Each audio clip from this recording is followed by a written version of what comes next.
from beginning to end. And all the people who went into the planning for it deserve a great deal of credit. Let's give them a round.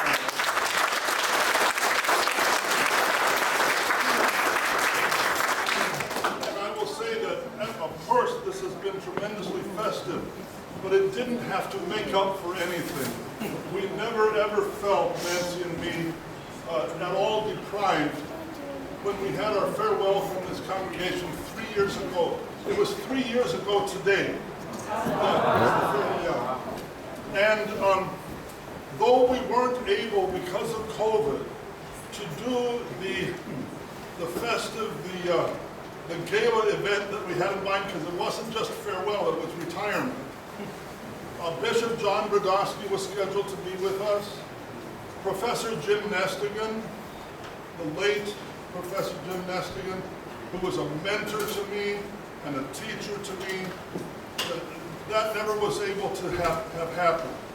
Nevertheless, we had a touching, wonderful farewell that took place that day, and I never felt cheated at all. As a matter of fact, because of COVID, our attendance had been suffering for quite some time. But that day, there were 90 people in attendance, which was a very big deal. And Gary Steinhorst said to me, "Pastor, you should leave here more often." Yeah, I did say that. Well, I want to say that not only does First Lutheran Church celebrate its 150th anniversary today, but obviously, as you have noticed, the North American Lutheran Church celebrates First Lutheran's 150th anniversary as well. And that is evident by the presence of our Bishop Selvo here, representing the entire NALC. It's also evident, got a little story to tell you. He mentioned that we had the convocation, the mission convocation in Oklahoma City just this past August. And at that convocation, the secretaries and administrative staff of the NALC had arranged that every congregation celebrating a major anniversary would get a certificate about that. And every pastor celebrating a major anniversary of ordination would get a certificate about that. And it wasn't handed out in any big ceremony, it was just pick it up as you get a chance. They had a few more left over when the convocation was over. The main hall had pretty well emptied. I was still down there chatting with my brother. Pastor Thorstad was up in his room packing to go. And Carl Johnson, a member of the NLC, he looked around and not seeing Pastor Thorstad, he thought he would give me the certificate to give him for the 150th anniversary. He comes up to me with this certificate. He says, "Carl, this is the certificate of the 150th anniversary of your ordination."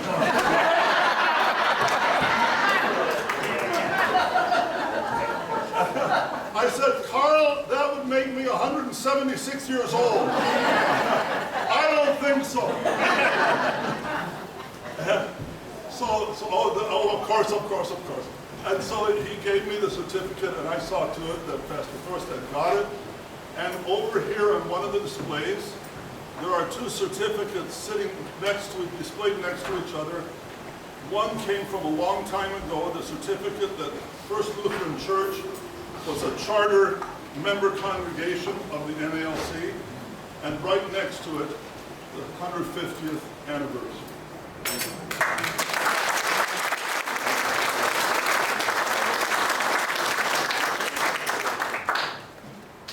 Now, 25 years ago, when the congregation held its 125th anniversary, a lot of things were placed in the time capsule that was cemented into the cornerstone.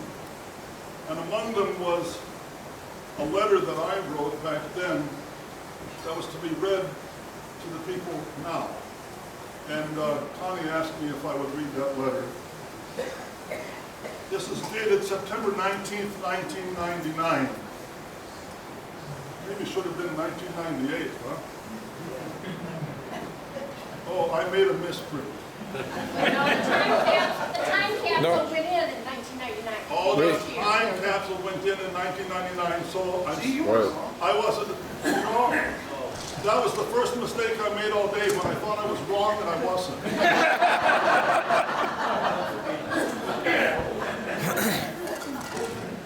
Dear future members of First Lutheran Church, grace to you and peace from God our Father and from our Lord and Savior Jesus Christ. In this time capsule, we leave you, a future generation of Christians, various keepsakes and reminders of your congregation's former years. There are items that we found when we opened the time capsule during our 125th anniversary year, 47 years after it had first been placed in the church's cornerstone. And there are items that we are adding: an annual report, some photographs, newspaper articles, a videotape. Some of us wonder if the videotape will be playable when you find it. Barely. Maybe in the year 2023, then we wonder at that time if the recording technology will have gone so far beyond the VHS video format that you will need to do some searching to find some playback material. We've also included a $50 U.S. savings bond, not a huge sum by any means, but a token of our confidence the First Lutheran Church will be still here and will still be active in years to come. Please cash the bond and use the money in a fitting, God-pleasing way. Many things have changed between 1873 and 1998, and many more will change before you read this, sometime in the new millennium. But one truth will not have changed. Jesus Christ is the same yesterday and today and forever. May Christ's peace be with you, Pastor Carl Rasmussen, together with all the members of First Lutheran Church of Kirkland.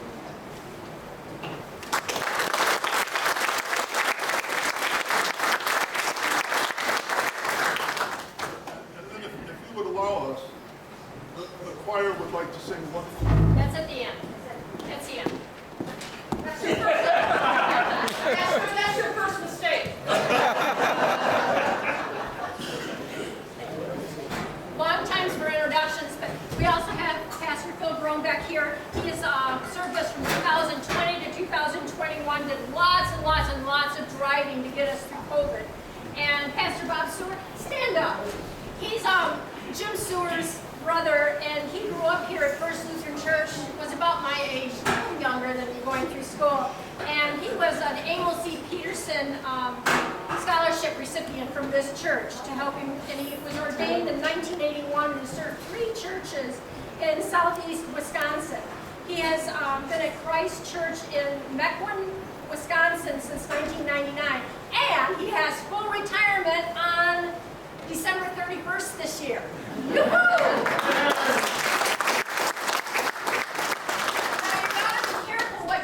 Because I was just complaining to Larry, last week, oh my God, I got to hold the microphone, how am I going to talk? But without a microphone, I can go this way and you don't have to crick your neck all the time. All right, 4 eras of the church. Era 1, we were founded in 1873, as depicted in this board that was up in January and February. In 1873, 22 charter members met on a house in Wolf Road. 2 of those are direct descendants of those people. Myself, I am the great-great-granddaughter of Joanna Benson, here in the corner, and David Paulson, who is the great-great-grandson to John and Caroline Paulson, and the great-great-nephew to Peter Paulson and Maria Paulson. And somehow we're related too through marriages through the decades, so I don't know. He could talk to you about that. So it's fitting that we both put in a big part in this anniversary special.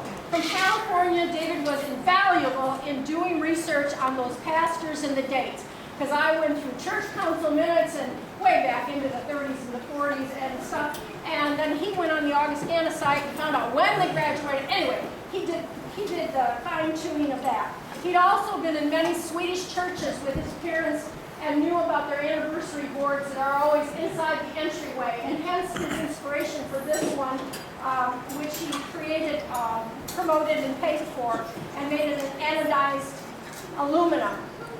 And if you haven't looked at it, take a peek at it. It's really pretty cool.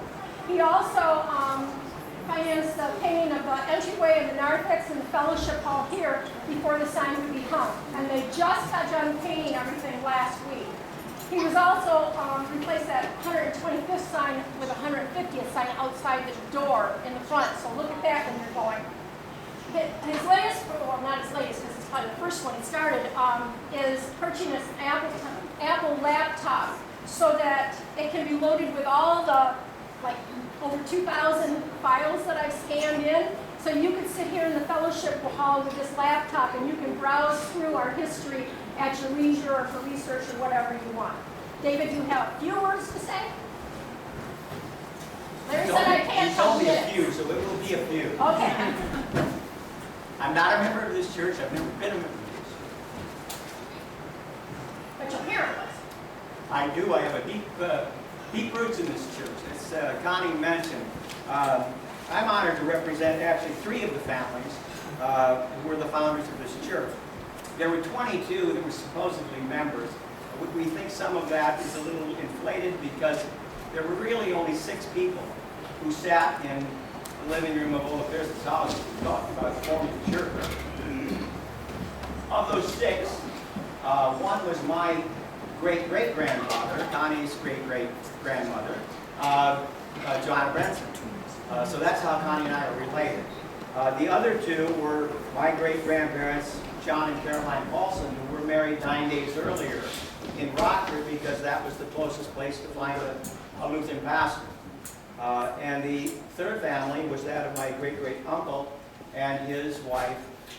She was still in Sweden at the time, and at the time they were not married, but that was not uncommon in Sweden because they were, as they call it, samboende, which means they were in a common law marriage in Sweden. But he came to America and helped found this church. He was, I think, one of the first officers of the church. And then Peter went back and brought her to America and was remarried in this church in 1880. I do want to thank you and on behalf of all of the descendants of John Benson, of Peter Paulson, and John Paulson. They could never dream that this would last for 150 years. Just know they would never believe that it would still be in existence. Kirkland was a tiny, tiny town. It wasn't even a town in 1873, I don't think. You know, it was a farm community. They were Swedish immigrants. They spoke Swedish. They kept the church in Swedish until the 30s, wasn't it, Connie? Yeah. So I was glad to hear the anthem this morning. It's a Swedish anthem. And I'm going to send Pastor a recording I have that's done by a group that my daughter works with in Sweden. My daughter's lived in Sweden since 2009. It's a recording of a woman's choir, an a cappella group that sings a fabulous version of Santa Lucia. And as you know, Lucia Day is the 13th of December. So you have a service the following Sunday, which is I think the 16th or 17th. So if you'd like, you'll have a version of Santa Lucia in Swedish. So all I would like to do, I think, to close is thank you for having kept their dreams alive. And wish you the very best of luck. And as they would say, tack så mycket. Lycka till!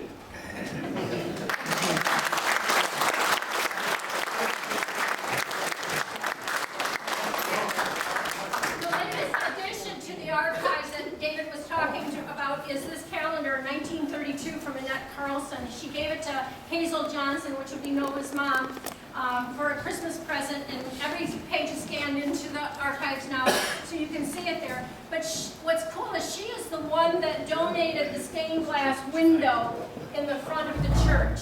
And she was a deaconess, yeah. And anyway, when Pastor Homer left, Penny Damiani did this watercolor, and she put the stained glass window in the corner. When Peter Homer was sick and knew he wasn't going to survive and stuff, then he mailed it back to the church. This summer I showed it to Penny, and she's like, "Oh my God, I did that? That's not good enough. framed, so she framed it for us too. So I thought that was kind of cool. And just by the way, the gold easels on either side here were given in memory of Evelyn Peterson, a lifelong member here, and I believe Carolyn and Julie are here too with us, her daughters. But I'm kind of digressing a little bit. That 1873, our church was born on the house on Wolf Road that David talked about. 13 years later, our congregation was ready to build this church. And they built it for $3,785.14. Now, it was 6 feet closer to the road, and it only had 4 stained glass windows on each side. And it was 25 feet shorter than it is now. The balcony was held up by big pillars with benches underneath for you to sit on. And by 1890, my great-grandfather Alfred Benson was helping hang the bell up there, and they also built a 2-story parsonage, which was my Sunday school, for $1,000, the whole parsonage. In 1899, we got a sidewalk. In 1904, electricity. Woo! I bet those women were happy for lunches then. Era 2, as I call it, was 1950s.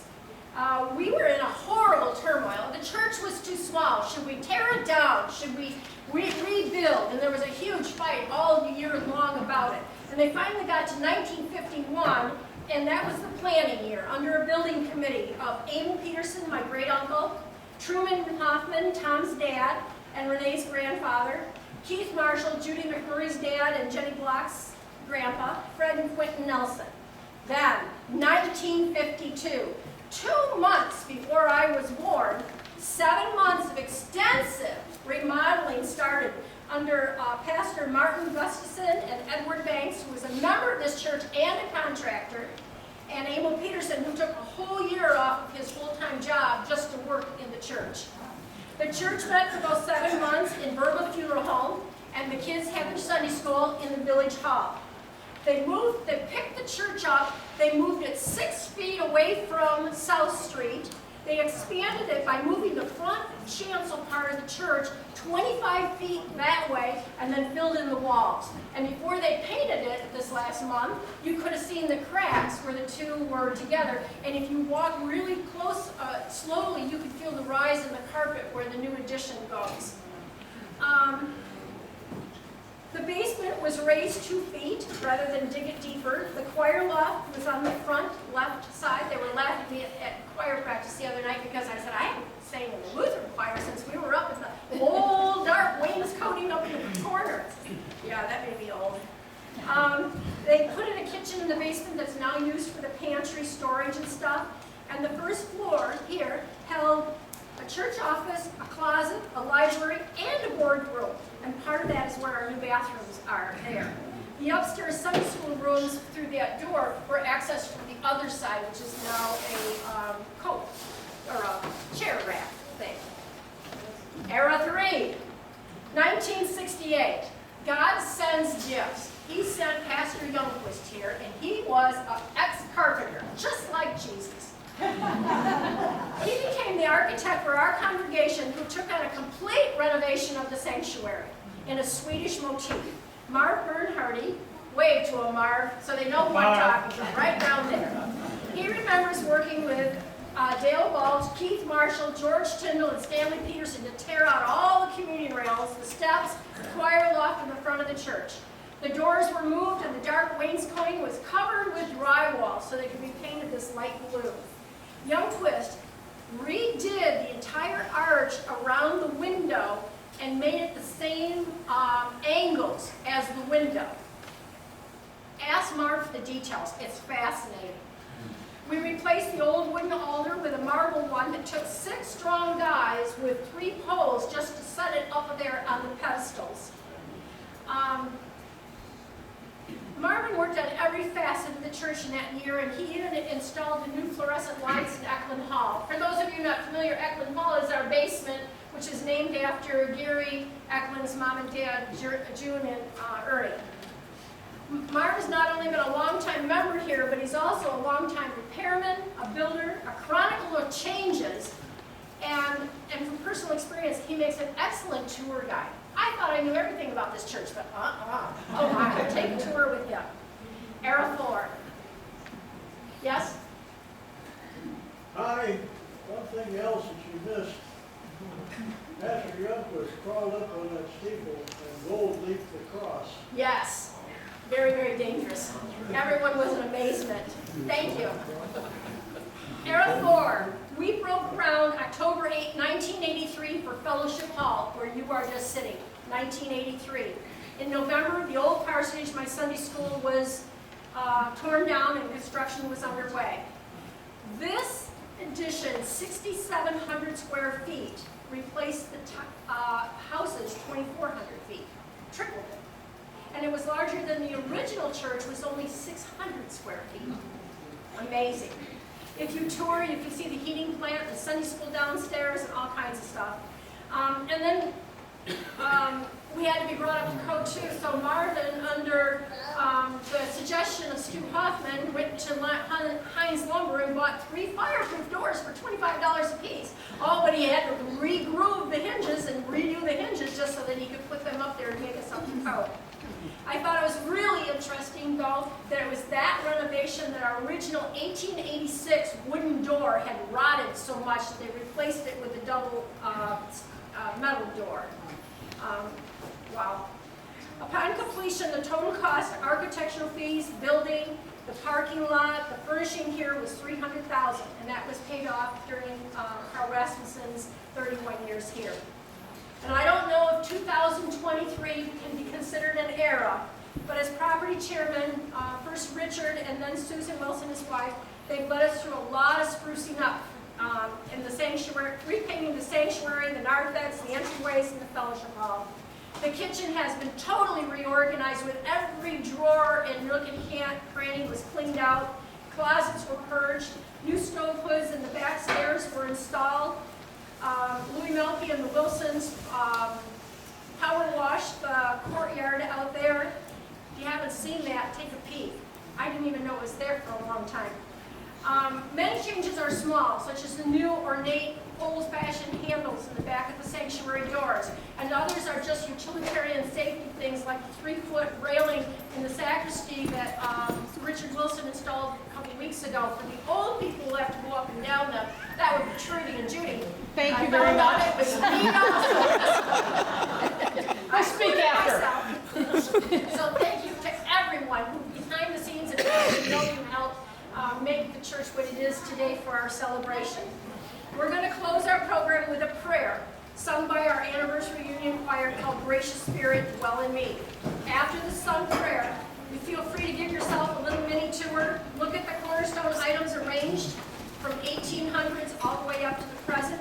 Browse other people's pictures on their tables and stuff, because they even have fun facts on the sideway ones.